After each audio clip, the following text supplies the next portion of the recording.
Welcome everyone. Today we'll explore how variables are attached to a class, how this variable behave when they are particularly defined for an object, and how these variables are shared across multiple objects as well.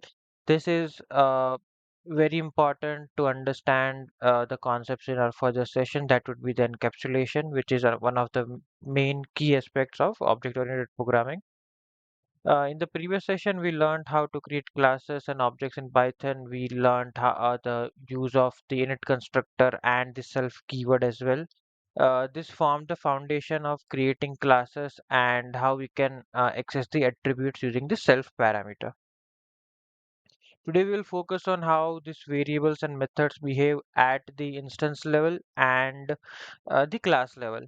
We'll learn how when to use this self versus we have another keyword, the CLS keyword, and we also have the static methods. So when to use which method and how these concepts can help us structure the class more efficiently. So we'll have a look at all of these different concepts.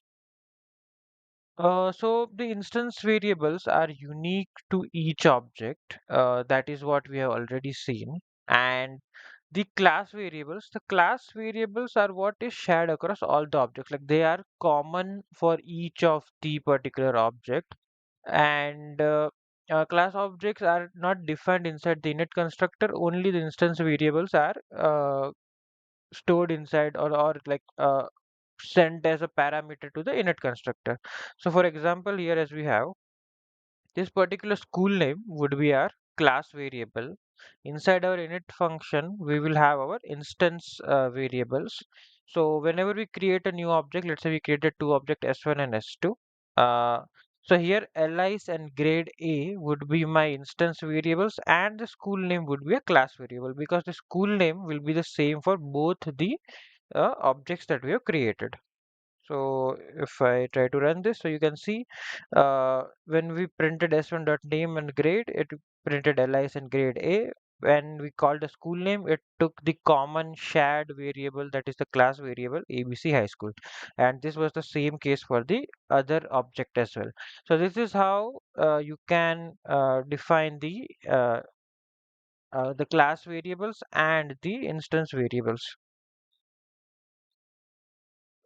So defining instance methods, just to I'm just going to repeat what are the conditions for that. So we use the self keyword to define the instance variables. Self refers to the current object, meaning whatever object we have created.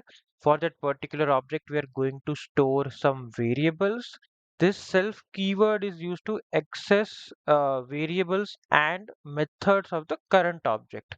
When we call these methods using an object, Python automatically passes the object as the first argument, which automatically is what is called as self. So that's why that is the first parameter of the instance methods. So this is just an example of how you can define an bank account class with two uh, values, the holder and balance, both are the instance variables. And then you can simply define a function deposit, which takes in self as the first parameter. So whenever you call dot deposit, like the object dot deposit, object will be sent as the first parameter, the deposit by default, which will ensure that what particular account holder we are talking about, and for that the balance value will get upgraded, and that is how this instance methods work with the self keyword. Then coming to the defining class methods. So uh, the class methods, so it is a bit different. It starts with at the rate class method. So whatever functions we define before the def keyword, in the line above that, we write at the rate class method. So this class method affect the class as a whole, not only the individual objects. They take CLS. So CLS is the keyword which we are going to use, and this is taken as the first argument, and this can modify the class variables. So, like if I go back to one or two sessions back, we saw how to change the class attributes. So this is something similar to that. So let's say if I will go here and I will comment this out. So what I did here is, let's say I will print this first, right? So first we created this class dog. So whenever the class dog was created, if I just print dog.species, it will set the as it was already set to canine, the species would be canine. But the next time, uh, what I'm doing is I'm doing dog.change species wolf. So this dog is getting here passed as CLS and wolf is passed as a new species, and here inside it the particular class variable is getting changed, and when I print it the next time, the output is wolf. Now instead of this, we could have also done something like dog.species equal to wolf, and ideally it should have also worked. So this also works, right? Now, why should we use something like define function? Like even if I just comment this out, then also in that case, this will work. So why should we define something like this at the rate class method and define a function to change the value when we can simply do it in a single line, right? So there are certain advantages to this. Let's talk about that.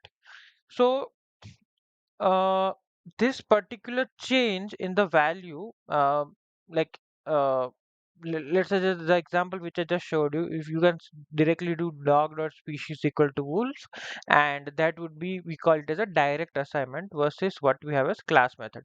So uh, in the direct assignment, in case of encapsulation, meaning hiding the details, or any kind of logic that we are going to apply, that particular logic is hidden.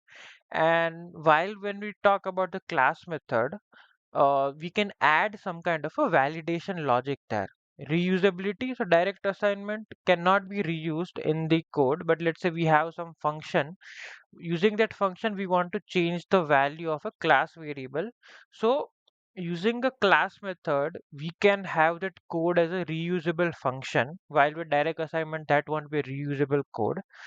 And in case of testability, the class method will allow us to create some test cases, and it's easier to integrate in unit testing environments. So while the direct assignment will be hard to track, or will be hard to like just trace how the direct assignment happened. Then coming to the static methods. So static methods are like just utility methods. They do not have access to class variables or instance methods. They act like a regular function inside a class. They are included in the class for just logical programming, or just writing some logical function. So here, instead of at the rate class method, you will use at the rate static method, and this you do not access any particular variable from the instance or class variables. You simply do some kind of a logical calculation and can return your data back. So example would be like this. We can see we just simply called dot add, and this return value is what we will receive.